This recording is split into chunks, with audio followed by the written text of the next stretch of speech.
또 내가 어려서부터 성경을 알았나니 성경은 능히 너로 하여금 그리스도 예수 안에 있는 믿음으로 말미암아 구원에 이르는 지혜가 있게 하느니라. 모든 성경은 하나님의 감동으로 된 것으로 교훈과 책망과 바르게 함과 의로 교육하기에 유익하니 이는 하나님의 사람으로 온전케 하며 모든 선한 일을 행하기에 온전케 하려 함이니라. 아멘.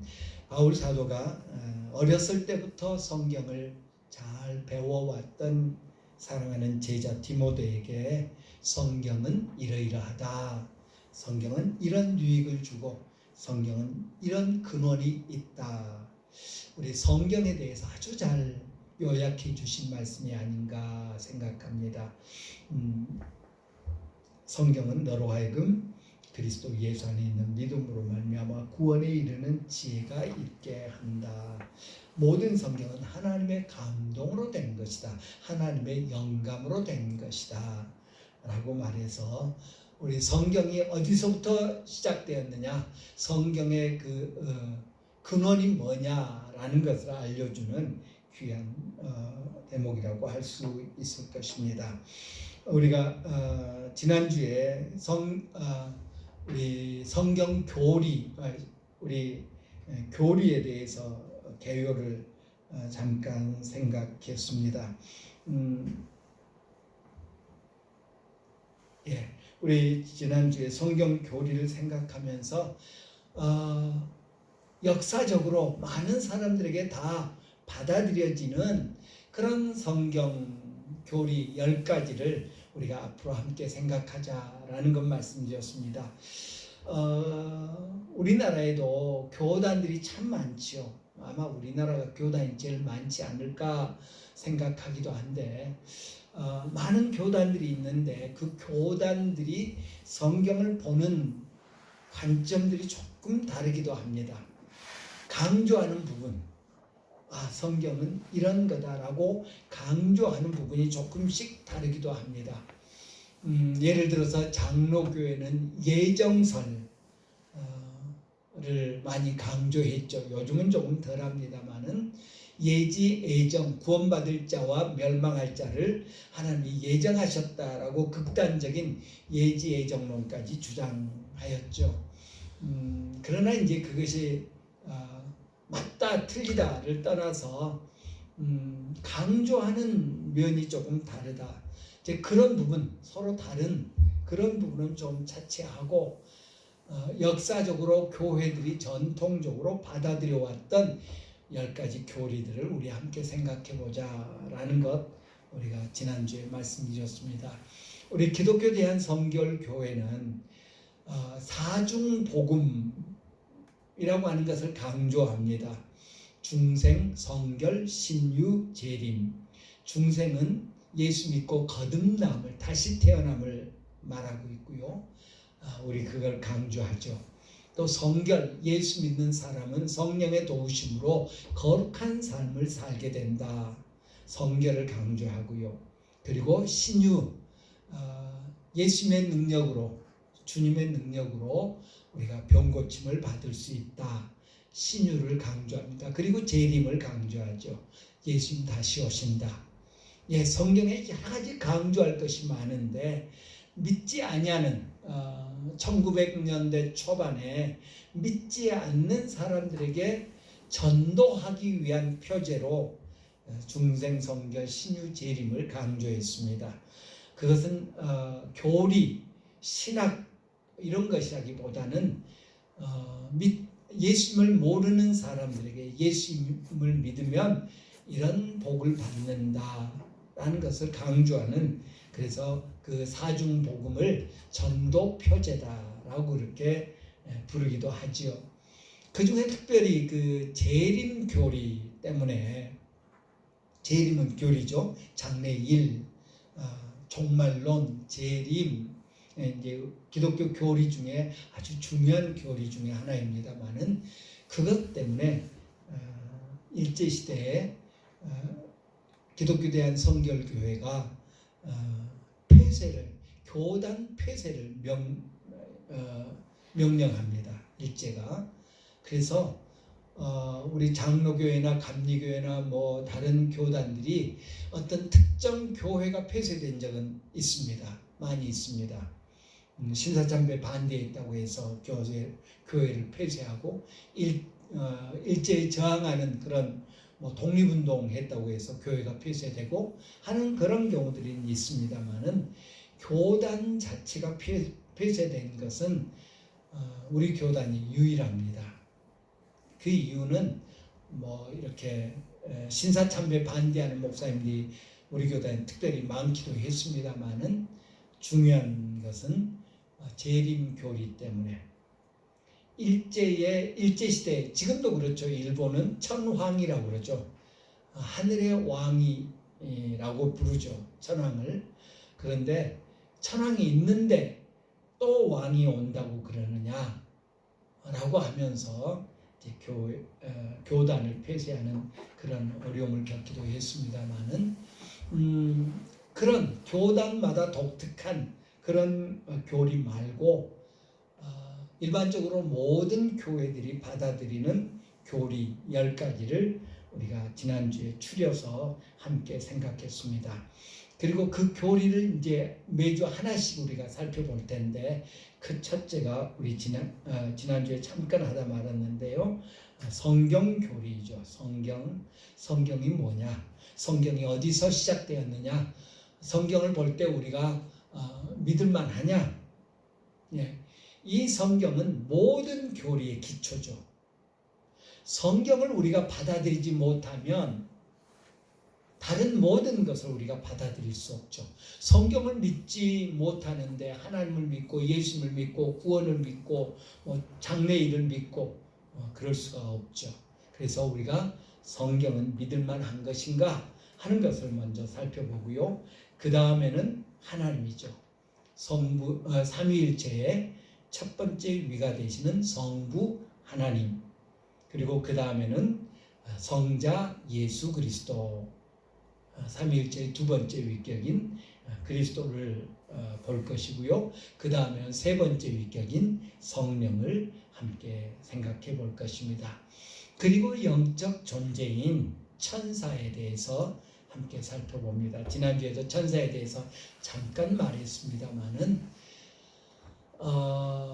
하나님이 우리를 창조하실 때 우리보다 먼저 창조된 존재가 아마도 천사였던 것 같습니다.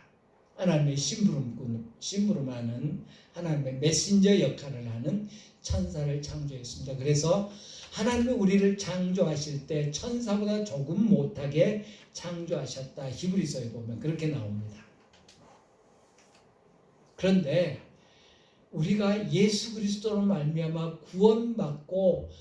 구원받은 성도들이 하나님 보좌 앞에 둘러선 모습은 천사도 흠모하는 모습이다 라고 그렇게 언급하고 있는 것을 봅니다. 그래서 천사가 우리 인간보다 우월하냐, 인간이 천사보다 우월하냐 라고 따진다면 뭐 이렇게 그야말로 도토리 키재기인데, 구원받기 전 인간의 모습은 천사보다 조금 못한 존재, 구원받은 인간의 모습은 예수로 말미암아서 구원받은 인간의 모습은 천사도 흠모하는 그런 존재가 되었다라고 말하는 것이 옳을 것입니다.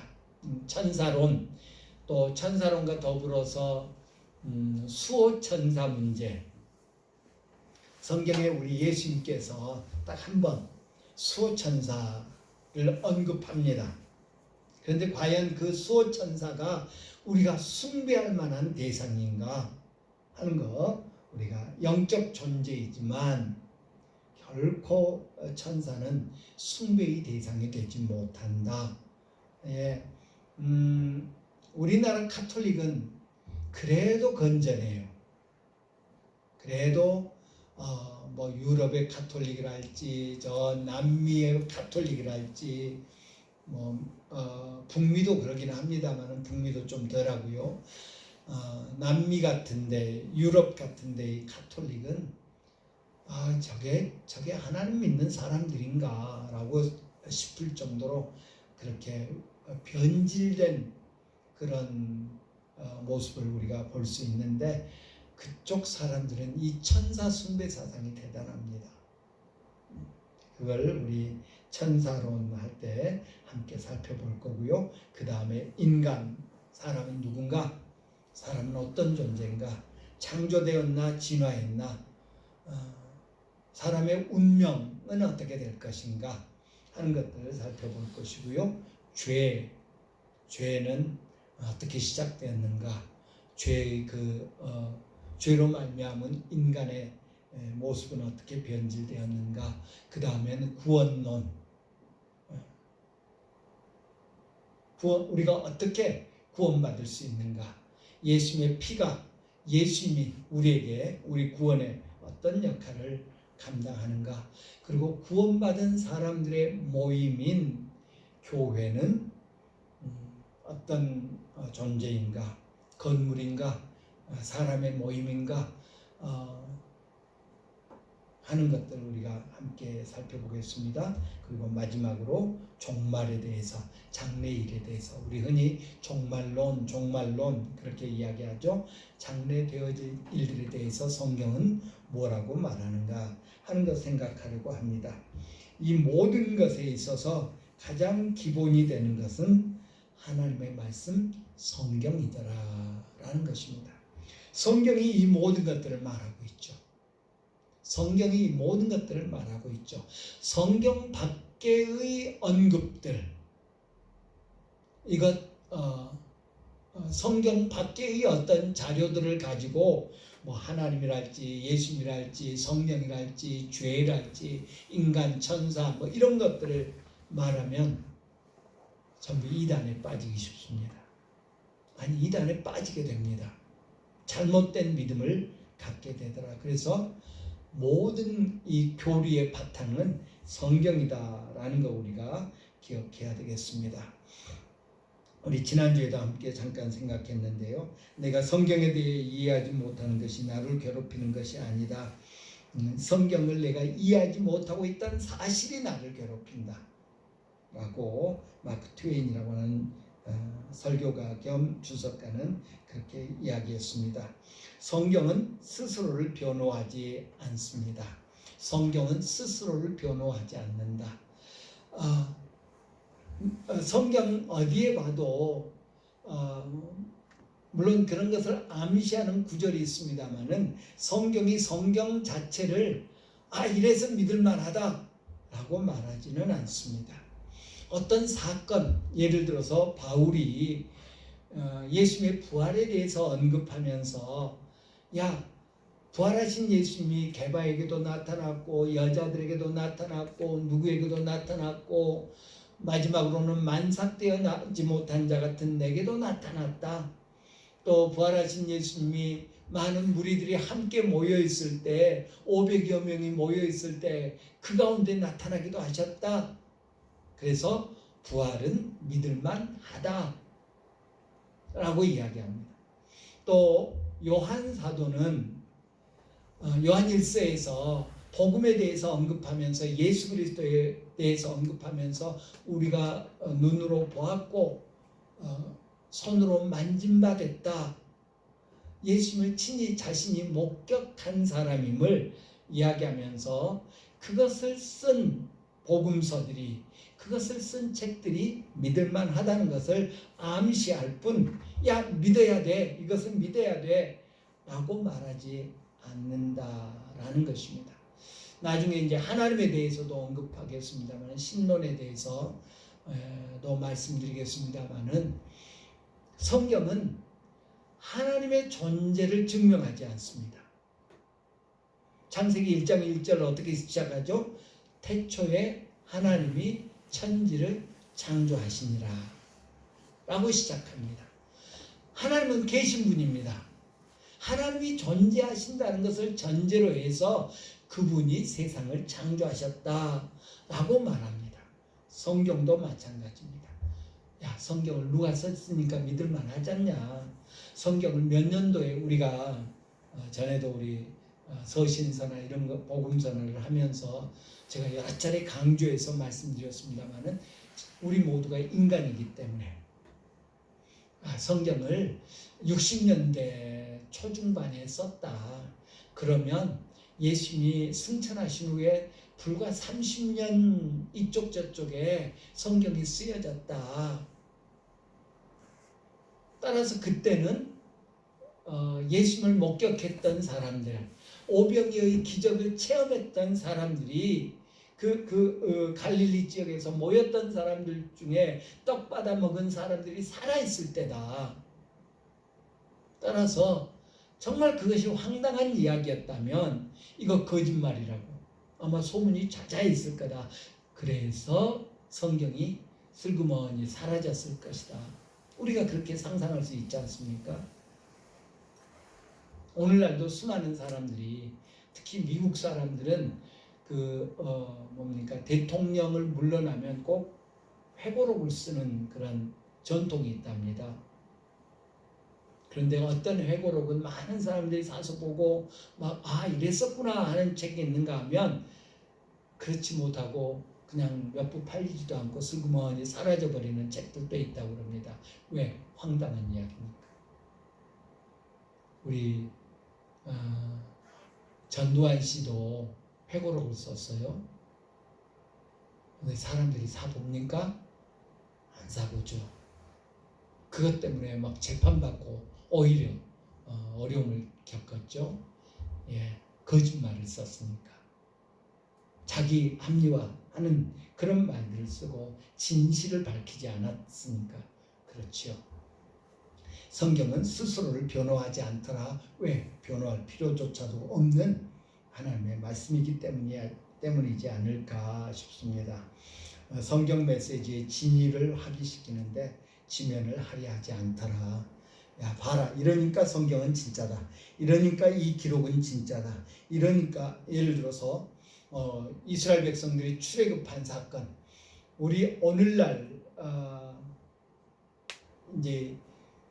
출애굽 사건이 많은 성경학자들이나 과학자들에 의해서 그 고고학자들이나 이런 사람들에 의해서 대략 주전 1440년경에 있었을 것이다 라고 이야기합니다. 그렇다면 지금으로부터 한 3600년 전에 있은 사건인데 봐라. 이러니까 실제로 그 출애굽 사건이 있었다 아니라 그냥 출애굽 사건을 이야기할 뿐입니다. 노아 홍수 사건 봐라. 이러니까 믿을만하다. 그냥 이야기만 합니다. 성경의 메시지는 진위를 확인하기 위해서 우리에게 덧붙일 말이 없더라라는 것을 볼 수 있습니다. 성경의 가장 강력한 주장은 모든 성경은 하나님의 감동으로 된 것이다. 모든 성경의 저자는 하나님이시다 라는 것을 말씀하고 있습니다. 모든 성경은 하나님이 기록하게 하신 것이다 라고 말씀합니다. 말 그대로 믿거나 말거나입니다. 모든 이 성경 66권이 하나님께서 나중에 보겠습니다마는 계시를 통해서 하나님의 영감을 받은 사람들이 하나님이 계시를 주셔서 누구에게? 영감 받은 사람에게 사람을 통해서 기록하게 하신 것이다. 그 사실을 받아들이는 것, 그것을 받아들이는 것 혹은 받아들이지 않는 것은 전적으로 사람의 몫으로 남겨두고 있는 것을 봅니다. 대신 하나님께서는 제가 즐겨 이렇게 인용합니다마는 로마서 1장에 보면 꼭 성경이 아니더라도 우리 성경을 가리켜서 특별 계시라고 그러고요. 그리고 로마서 1장에 보면 하나님의 능력과 하나님의 신성을, 하나님을 알만한 하나님의 능력과 하나님의 신성을 모든 피조물에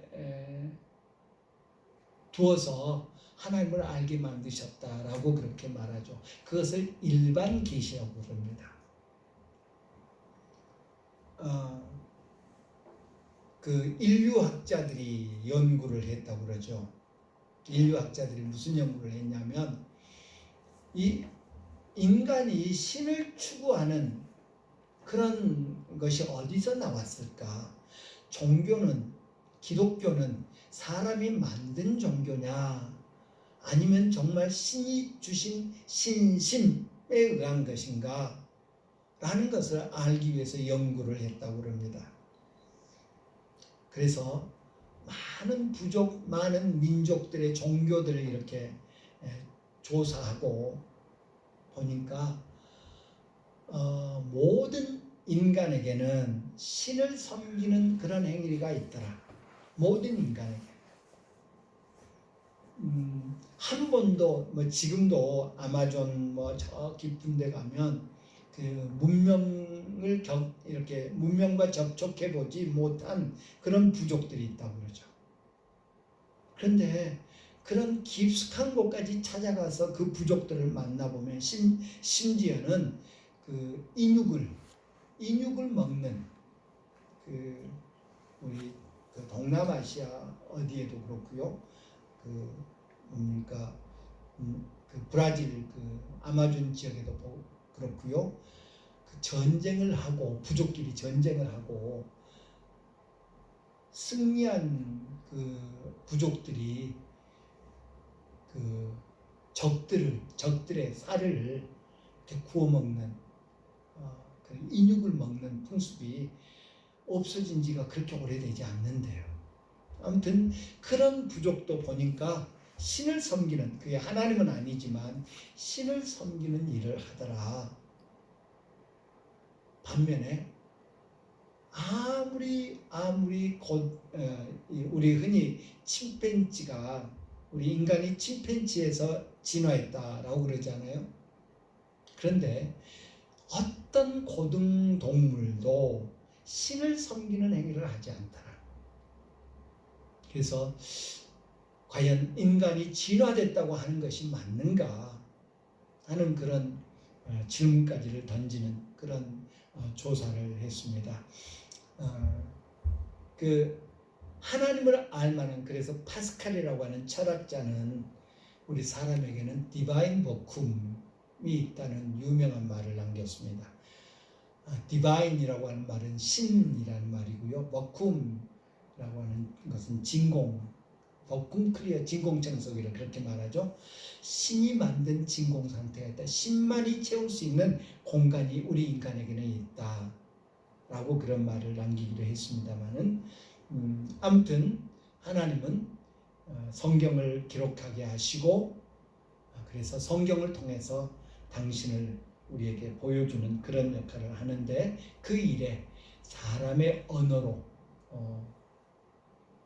이제 성경을 기록하게 하시면서 인간을 사용하시더라.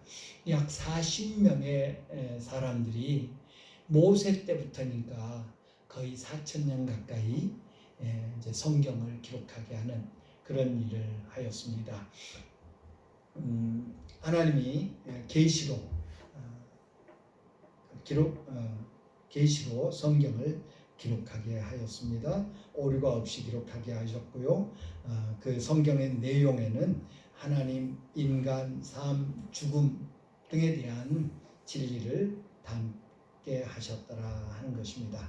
다시 한번 그것을 보면 성경 교리를, 성경론을 우리가 이해할 수 있는 4가지 주요 항목이 있는데요. 첫째는 계시, 둘째는 영감, 셋째는 조명, 넷째는 해석, 이런 것들을 우리가 이런 것들로 성경을 이해할 수 있습니다. 먼저 계시에 대해서 우리 함께 생각해 보면 성경은 하나님께서 사람에게 계시하신 것이다.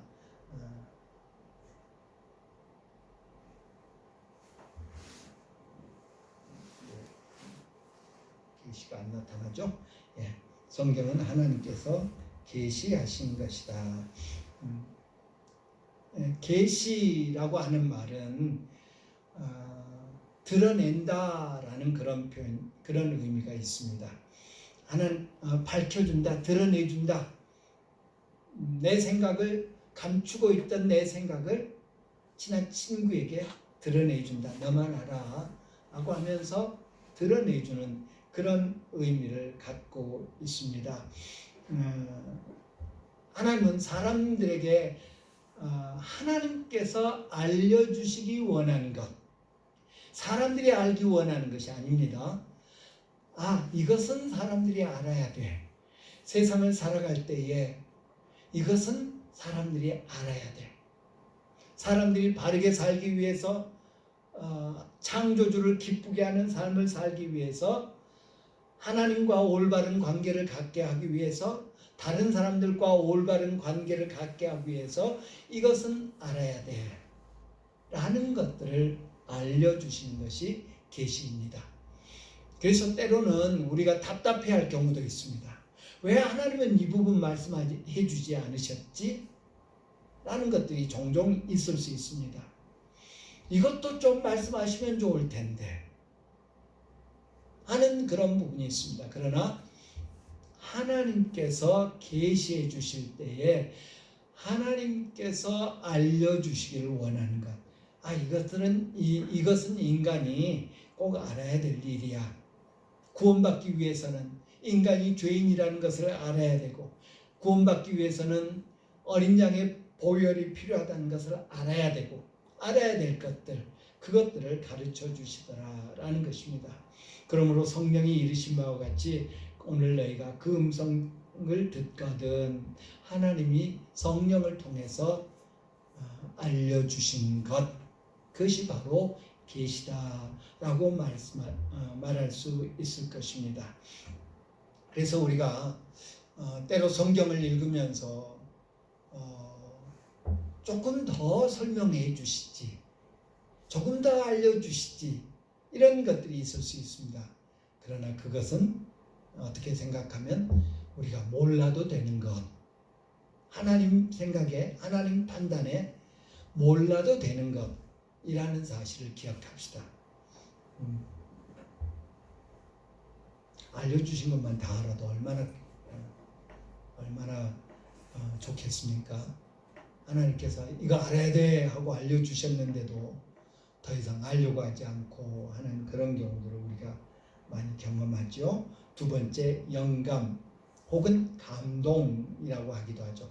오늘 우리가 아까 읽은 디모데후서 3장에서 모든 성경은 하나님의 감동으로 된 것으로 라고 할 때 이 감동이라는 단어와 이 영감이라고 하는 단어는 똑같은 단어를 씁니다. 영어 성경, 영어로 inspiration이라고 하는 그런 단어를 쓰는데, 하나님께서는 사람들이 그분의 계시를 기록할 때 영감으로 기록하게 하셨습니다.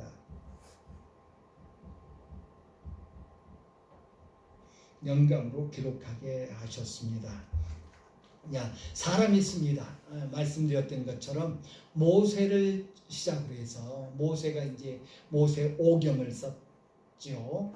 창세기, 출애굽기, 레위기, 민수기, 신명기를 썼는데 모세는 그야말로 출애굽 시대의 사람입니다. 그러면 창세기는 뭐냐? 모세는 모르는 일이죠. 하나님이 세상을 이러이러한 순서대로 창조하셨고 또 인간이 타락하는 그런 과정, 그래서 그 타락을 하나님이 심판하셔서 노아 홍수를 온 세상에 그렇게 내리셨고, 그때에 윗물이 쏟아지고 아랫물이 터지고, 여러분 보죠. 참 저는 여행을 좋아해서 대리만족하느라고 걸어서 세계 여행, 세계 테마 기행, 이런 프로그램들을 즐겨 보거든요. 그런데 그런 것을 볼 때마다 하나님께서 창조하신 것을 사람들이 알면 다 이해되는데 라는 경우들이 종종 있어요. 저 남미에도 그렇고요, 터키에도 그렇고요, 또 중국에도 그렇고요. 중국에도 그 소금 사막이 있더라고요. 그 남미의 뭔데 우한이 우윤희 소금사 막 엄청나게 그냥 끝이 안 보이는 그런 곳인데 소금밭이죠. 소금밭. 그런가 하면 뭐 중국 터키에도 그런 소금 호수가 있어요. 그리고 뭐 중국은 몰랐는데 최근에 보니까 중국에도 그런 소금 호수가 있더라고요. 그리고 어떤 데는 보면 어디더라 보면 저 산 꼭대기 부근에 막 염전이 있어가지고 거기서 소금을 생산해내고 하는 그런 것 봅니다. 어떻게 그런 일이 그러면서 이제 지각 변동에 의해서 바다 아래에 있던 것이 위로 올라오고 이렇게 이제 설명을 합니다만은 우리 창조할 때 보면 하나님께서 창조할 때 처음에는 다 물로 덮여 있었죠. 그 물이 바닷물이었었다는 것입니다. 그런데 넷째 날에 물이 물러가게 하셔서 묻이 드러나게 하시는 장면이 나옵니다. 따라서 그런 소금 호수, 소금 그런 것들이 다 이해가 될 수 있는 그런 대목이죠. 하나님께서는 사람들이 그분의 계시를 기록할 때 하나님의 영감으로 기록하게 하셨다. 하나님이 40여 명 모세를 필두로 해서 요한사도까지 제일 먼저 성경을 쓴 사람이 모세. 창세기 시대의 그 내용을 알지 못했지만 하나님이 계시를 주시고 영감을 받아서 기록하게 하시고 또 마지막에 요한사도가 이제 아마도 요한계시록을 마지막으로 쓴 것 같습니다. 그렇게 해서 이제 66권이 완성이 됐는데 하나님은 성경을 기록하게 하실 때 그 성경을 기록한 저자들을 단순히 받아 쓰는 비서로 이렇게 쓰게 하지 않으셨다라는 것입니다.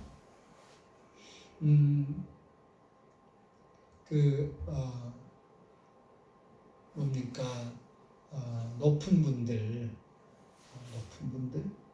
대그룹의 이렇게 총수들이나 혹은 이제 고위 관료들을 보면 비서들이 있지 않습니까? 비서도 두 종류의 비서가 있어요. 어느 정도 그 권한이 주어진 비서가 있고 아니면 그냥 시키는 대로만 하는 비서가 있고요. 야, 아무개한테 편지 보낼 테니까 내가 부른 대로 받아 써라. 타이핑해라 하면서 불러주는 그런 그리고 받아서 타이핑하고 받아서 적기만 하는 그런 비서가 있고 저 부천의 주사랑교회 이사랑 목사님한테 내 이름으로 편지 좀 보내라. 설 됐는데 새해 좀 축하 인사, 축복하는 인사 편지를 좀 보내라 하면 비서가 알아서 새해 인사를 하라고 한 그것을 마치 자기가 CEO인 것처럼 CEO가 직접 보내는 것처럼 쓰는 그런 비서도 있더라라는 것입니다. 성경은 성경의 저자들을 어떤 비서로 쓰느냐 그 후자. 그래서 그냥 하나님이 계시해 주셨다고 했으니까 하나님이 불러준 대로 받아만 쓰느냐 아니라 이런 것들을 써라 라고 했을 때 그 사람의 그 역량에 따라서 감동에 따라서 편지를 글을 쓰게 하셨더라. 그래서 우리가 신약 성경을 이렇게 경전화할 때 27권이 이게 하나님의 말씀이다 할 때 딱 한 권 저자가 불분명한 책이 있다고 그랬지 않습니까? 그게 바로 이제 히브리서인데 다른 성경은 다 바울이 13권을 썼는데 나 바울은 무난한다. 하나님과 예수 그리스도의 사도된 바울은 이런 식으로 자신이 지금 바울이라는 걸 밝히는데 히브리서는 아무 이름이 없습니다. 그런데 어떤 부분을 보면 바울이 즐겨 사용하는 어투가 있대요. 그 헬라어로 바울이 다른 편지에서 자주 쓰는 그런 관용구들을 히브리에서 자주 쓴답니다. 그래서 바울의 책인가? 라고 학자들이 생각하는데 또 어떤 부분을 보면 바울이 즐겨 쓰는 헬라어 단어가 아닌 전혀 똑같은 말인데 우리가 같은 의미를 가진 다른 말들이 있지 않습니까? 바울은 히브리서는 다른 단어들을 주로 쓴대요. 그래서 이걸 보면 또 아닌 것 같고 이걸 보면 또 바울 서신인 것 같고 그래서 결론은 그냥 꼭 저자를 알아야 되는 거 아니니까 그 내용이 분명하고 하나님의 영감을 받은 하나님의 말씀인 것이 분명하다고 판단해서 성경 27권 중에 한 권으로 받아들이기로 했다고 합니다. 베드로후서 1장에 보면 예언은 언제든지 사람의 뜻으로 낸 것이 아니요 오직 성령의 감동하심을 받은 사람들이 하나님께 받아 말한 것입니다. 여기서 감동이라고 하는 단어가 바로 영감이다. 사사로이 기록한 게 아니다. 그래서 하나님이 계시해 주셨고 그것을 기록할 때 성령께서 기록하는 사람들의 마음을 감동시켜셔서 기록했기 때문에 성경에는 오류가 없다. 자기 하고 싶은 대로 쓴 것 결코 아니다. 이는 또 우리가 혹 주변 사람들 중에 그런 말을 하는 분들이 계셔요. 성경을 그래 하나님이 계시해 주셨어. 그리고 성경을 처음 쓴 저자들이 받아 적을 때, 기록할 때는 하나님이 감동을 주셔서 기록하셨어. 그래서 성경 자체는 오류가 없어. 그런데 그것이 우리 손까지 전달되면서 오류가 있을 수 있어 라고 말하는 사람들이 있습니다. 베껴 쓸 때 잘못 베껴서 쓸 수 있어. 사본이라고 그러죠. 원본이 있고요. 원본은 지금 하나도 발견되지 않았죠. 그도 그럴 것이 주로 원본은 파피루스 같은 그런 것에 기록했기 때문에 남아있지 않습니다. 다 썩어버렸죠. 그리고 이제 사본들이 좀 발견되고 있는데 그것도 많지 않죠. 이제 사본도 몇 세기에 쓰여진 것이냐, 얼마나 원본에 가까운 시대에 쓰여진 것이냐가 중요한데 신약 성경 가운데는 이제 가까이 있는 원본도 있습니다만은 2세기 정도의 2세기 정도의 사본이 발견됩니다만은 구약 성경은 아주 오래된 쿰란에서 발견되는 그런 사본이 이제 이사야서 일부가 발견되기도 했는데 사본이니까 그럴 수도 있습니다만은 오늘날 우리가 가지고 있는 성경과 크게 차이가 없더라라는 것을 발견할 수 있고요. 그리고 이제 더 중요한 것은 그 사본에서 이제 사본이 구약은 히브리어, 신약은 아람어와 헬라어 같은 말입니다만은 조금 다르죠. 아무튼 이런 말들로 쓰여졌는데 이제 기독교가 땅으로 이렇게 자꾸 퍼져 나가다 보니까 거기서 이제 라틴어, 불가타라고 그러는데 라틴어로 번역이 되었고요. 라틴어에서 다시 이제 영어로 번역되는 그런 번역을 거쳤는데 그것을 역본이라고 하죠. 번역했다 해서 역본. 번역을 할 때 잘못할 수 있다. 사람이 하는 일이니까 혹 그럴 수도 있겠죠.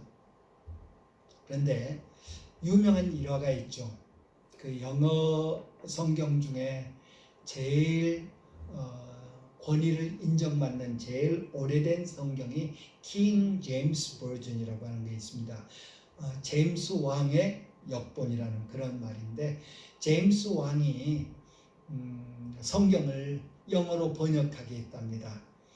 혹시 잘못 번역할 수 있으니까 라틴어 학자들 70명, 라틴어가 아니라 히브리어 학자들 또 헬라어 학자들 70명을 모아놓고 번역하라고 했답니다. 그런데 나중에 번역해 놓은 거 다 비교해 보니까 전부 똑같았대요. 그래서 그것을 70인 역본이라고 하기도 하는데, 그게 전해 내려온 이야기여서 얼마나 신빙성이 있는지는 모르겠습니다만은, 제가 왜 그런 말씀을 드리냐면, 이 영감을, 성경은 하나님께서 영감을 주신 사람들에 의해서 기록되어졌다, 영감으로, 감동으로 기록되어졌다라는 것입니다. 우리가 성령이 언제부터 계시죠? 영원전부터 계시죠. 영원전부터 영원까지 삼위일체 하나님은 똑같이 영원전부터 영원까지 계십니다. 창조하실 때 계셨고요. 모세가 성경을 기록할 때 모세에게 감동을 주셨죠. 요한 사도가 성경을 기록할 때 요한 사도에게 감동을 주셔서 성경을 기록하게 하셨죠. 그 성령은, 그 모세에게 역사하신 성령은 똑같이 마태에게도, 똑같이 다윗에게도, 똑같이 요한에게도 역사하셨어요. 그 살아계신 성령님이 성경을 번역하는 사람들에게는 역사하지 않았겠느냐 하는 것입니다. 원본 잘 기록하게 해놓고 내몰라라 해서 사본 쓸 때 막 엉터리로 사본을 만들게 하고, 또 번역할 때 엉터리로 번역하게 내버려 두셨겠는가? 결코 그렇지 않다. 살아계신 성령님은 오늘 우리 손에 성경이 들려올 때까지 우리에게 필요한 메시지를, 필요한 단어들을 주셨음을 우리가 인정하여야 할 것입니다. 나중에 나오네요. 오류가 없도록 오류 없이 기록하게 하셨다. 세 번째로 조명입니다. 성령은 사람들이 진리를 수용하고